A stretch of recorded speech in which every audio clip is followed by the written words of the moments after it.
With schools waiting to reopen, Premier Doug Ford is strongly hinting good news is coming regarding lifting restrictions.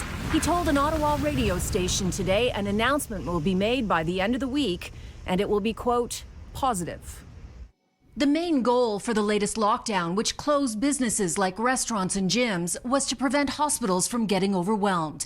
And while hospital admissions hit a new high today at over 4,000, the rate of ICU admissions appears to be decelerating.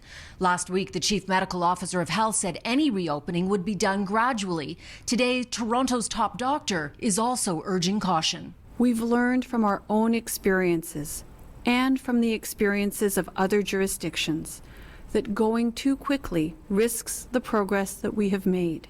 But it's not just hospitals that need to be watched carefully. More than half of Ontario's long-term care homes are in outbreak, with more than 2,600 vulnerable residents positive and over 4,000 staff infected, a new pandemic high, leading to concerns residents are not being properly cared for.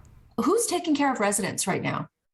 Well, this is the question I've been asking for weeks now. And what we're hearing from families is that, some homes are reaching out, asking for family members to volunteer. It's that level of desperation that we're seeing right now. This woman tweeted, "My dad's long-term care home sent out an SOS for caregivers to come in due to critical shortages on every floor.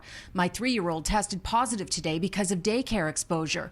I am scared for his health and well-being." JC Ruhala's 78-year-old father is in long-term care. She's going in every day and helps ease the pressure on overburdened staff. They're amazing. It's just there's not enough of them to go around. Because so many are sick? Yeah.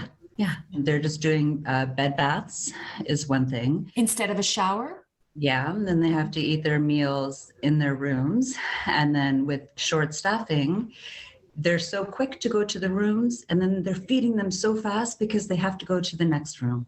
It's heartbreaking. It's absolutely heartbreaking. And then when I come, my dad doesn't have a private room. So his roommate, he's always calling out to myself. Just this past Friday, Rod Phillips, the Minister for Long-Term Care, abruptly announced he was leaving the government. Paul Calandra will replace him as Minister of Long-Term Care, in addition to his role as Government House Leader and Minister of Legislative Affairs. It's shameful. That ministry needs and deserves real leadership and full-time attention. Those same conditions that the armed forces revealed that horrified Ontarians and literally led to the loss of life of our most vulnerable seniors are happening again. More than 4,000 long-term care residents in this province have died of COVID since the pandemic began. Over 60 have died this month alone.